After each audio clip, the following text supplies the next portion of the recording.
Hello दोस्तों, जैसा कि आप जानते हो हमने संविधान का भाग 3 और भाग 4 पूरी तरह से कवर कर लिया है। अब हम जानेंगे इनमें जो डिफरेंस है वो क्या है। तो चलो दोस्तों, दोनों के बीच अंतर को बढ़िया समझते हैं।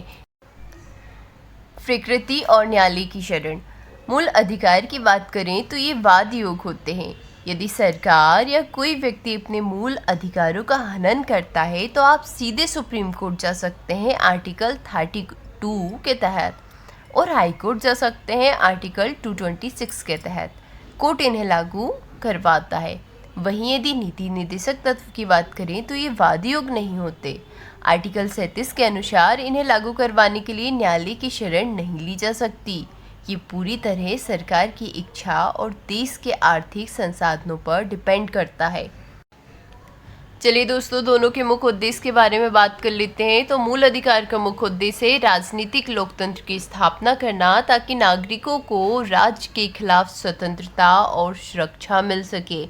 वहीं यदि डीपीएसपी की बात की जाए तो इसका मुख्य उद्देश्य भारत को एक लोक कल्याणकारी राज्य बनाना और भारत की सुरक्षा का ध्यान रखना। कानूनी शक्ति बनाम नैतिक शक्ति। मूल अधिकार के पीछे कानूनी शक्ति होती है। सरकार कोई ऐसा कानून नहीं बना सकती जो हमारे मूल अधिकार को छीने या खत्म करे। वहीं डीपीएसपी की बात करें तो इनके पीछे कानून नहीं बल्कि नैतिक और राजनीतिक शक्ति होती है।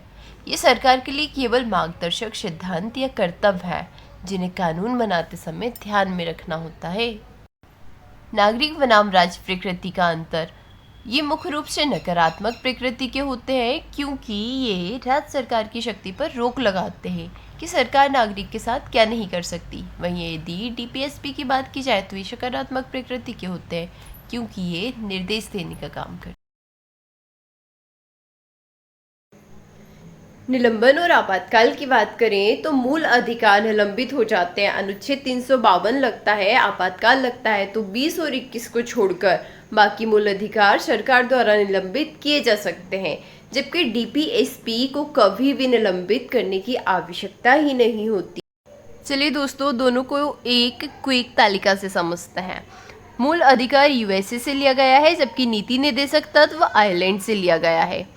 मूल अधिकार कोर्ट द्वारा जबरन लागू कराया जा सकता है, जबकि नीति निर्देशक जबरन लागू नहीं कराया जा सकता। मूल अधिकार व्यक्तिगत कल्याण को बढ़ावा देता है, जबकि ये पूरे समाज के कल्याण को बढ़ावा देता है। और मूल अधिकार लागू करने के लिए किसी कानून की जरूरत नहीं पड़ती, और डीपीएसपी को प्रभावी बनाने के लिए सरकार अलग से कानून बना सकती है।